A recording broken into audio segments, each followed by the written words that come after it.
नमस्कारम। ये स्वतंत्रता दिवस बहुत खास है क्योंकि ये स्वतंत्र भारत के 75वें वर्ष की शुरुआत का प्रतीक है।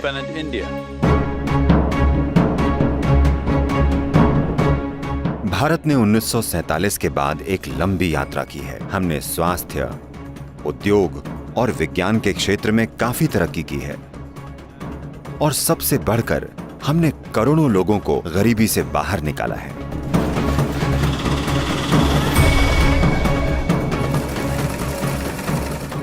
पर आज भी देश के सामने कई चुनौतियां हैं।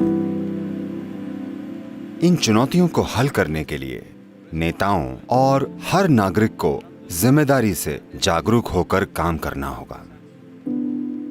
तत्काल और स्पष्ट चुनौती निश्चित रूप से कोरोना ही है। मैं जानता हूं कि कई लोग वायरस को एक दुश्मन मानकर उससे लड़ना चाहते हैं। नहीं, कृपया वायरस से लड़ने की कोशिश न करें। सोशल डिस्टेंसिंग बनाए रखना, मास्क पहनना, वैक्सीन लेना और अधिकारियों द्वारा जारी किए गए सभी निर्देशों का पालन करना जरूरी है। मेरा आप सभी से अनुरोध है। भारत पहले से ही करीब 5 लाख लोग खो चुका है और दुनिया भर में लगभग 50 लाख लोग मर चुके हैं। आइए अब इसका अंत कर दें। अगर हम नियम का पालन करें, जिम्मेदारी और होशपूर्वक जिएं, तो ये वायरस जरूर खत्म हो जाएगा। माना आज वायरस सुर्खियां बटोर रहा है, पर यह इकलौती चुनौती नहीं है जिसका सामना हमारी पीढ़ी कर रही है। और भी कई चीजें हैं जिन पर तुरंत कार्यवाही जरूरी है। इनमें से हमारी सबसे महत्वपूर्ण चुनौती है देश की मिट्टी की क्वालिटी का खराब होना। दुर्भाग्य से ये दुनिया के कई हिस्सों में एक सच्चाई है, पर खासकर भारत में ये एक बहुत बड़ी चुनौती है। हम एक ऐसी स्थिति की ओर बढ़ रहे हैं जहां हमारी भोजन और पानी की कमी खतरनाक साबित होगी। कुछ मॉनसून खराब रहे तो हमें इस देश में संघर्ष और गंभीर परेशानी का सामना करना होगा। अगर हम इसे नहीं बदलते तो हम आने वाली पीढ़ियों को ऐसी धरती सौंपेंगे कि वे पीछे मुड़कर देखेंगे तो हमें बहुत धिक्कारेंगे। हमने ऐसी हालत बना दी है। ये बेहद जरूरी है कि हम लोगों के लिए समृद्ध मिट्टी, साफ पानी और स्वच्छ हवा छोड़ें, क्योंकि अच्छा जीवन धन से नहीं बल्कि स्वच्छ पानी, स्वच्छ हवा और पौष्टिक भोजन से बनता है। मिट्टी के खराब होने से ये चीजें गंभीर खतरे का सामना कर रही हैं। सॉइल डिग्रेडेशन ये सबसे महत्वपूर्ण पहलू है जिसे संबोधित करना जरूरी है। महामारी की चिंता में हमें ये नहीं भूलना चाहिए कि हमारी मिट्टी को देखभाल की जरूरत है। मैंने बहुत से विशेषज्ञों से इसके बारे में बात की है और हर जगह इस समस्या और इसके समाधान की पर्याप्त जागरूकता है। बस इसे लागू करने के लिए लोगों की जरूरत है। धरती पर अधिकांश राष्ट्र लोकतांत्रिक हैं, इसलिए ये जरूरी है कि बड़ी संख्या में लोग इसे समझें और मिट्टी की बेहतरी के लिए लंबे समय की प्रक्रियाएं लागू करने में सरकारों की मदद करें, जिससे पानी की कमी और दूसरी समस्याओं का भी समाधान होगा। आज हर जगह जलवायु परिवर्तन एक बड़ा मुद्दा बन गया है और इसकी वजह सिर्फ यही है कि हम पर आपदाएं आ रही हैं। जागरूक इंसानों के तौर पर हमें आपदा के आने का इंतजार नहीं करना चाहिए।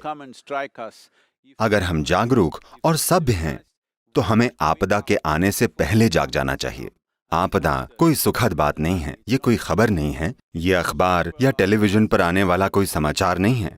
वहां मौजूद लोग या तो अपनी जान गंवा देते हैं या अपना सब कुछ खो देते हैं। इसे सुधारने के लिए सरकारी नीतियों पर ध्यान देना सबसे जरूरी है, ताकि हम ये पक्का कर सकें कि काफी मात्रा में बजट और सरकारी शक्ति इस दिशा में लगाई गई है। इसके लिए सरकार की नीतियां बहुत जरूरी हैं। भारत की धरती की रक्षा के लिए सही नीतियां बनाना बहुत जरूरी है।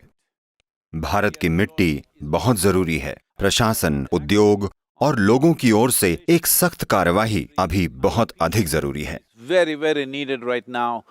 ये अब कल की समस्या नहीं है, ये आज की समस्या है। हमें इस पर ध्यान देना होगा। ये समस्याएं पिछले 50 सालों से बढ़ती ही जा रही हैं।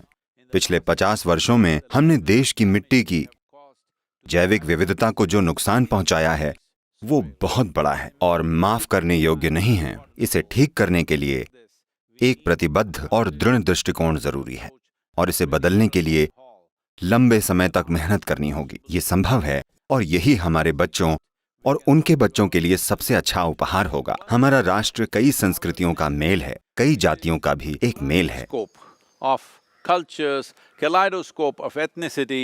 और हर तरह से हम एक मिश्रण हैं। लोगों का एक असंभव मेल है जो हमारी ताकत है और जो हमारी क्वालिटी भी है। तो ये समझना बहुत जरूरी है कि हालांकि छोटी छोटी बातों पर हम झगड़ते हैं, पर जब वाकई बड़े मुद्दे आए हैं तो हमने हमेशा साथ मिलकर एक राष्ट्र के रूप में अच्छा काम किया है और एक बार फिर ऐसा करना जरूरी है। हम भारत की आजादी के 75वें वर्ष में प्रवेश कर रहे हैं। मेरा सभी से अनुरोध है कि सभी देशवासियों को महामारी को हराने और भारत की मिट्टी को फिर से समृद्ध बनाने के लिए मिलकर कार्य करना चाहिए और इस मिट्टी को समृद्ध बनाना चाहिए, क्योंकि हमारी मिट्टी की समृद्धि स्वाभाविक रूप से हमारे जीवन की समृद्धि को भी तय करेगी। हमारे जीवन की समृद्धि निश्चित रूप से राष्ट्र की समृद्धि तय करेगी, क्योंकि लोग और उनका आधार मिट्टी ही राष्ट्र का इकलौता धन है।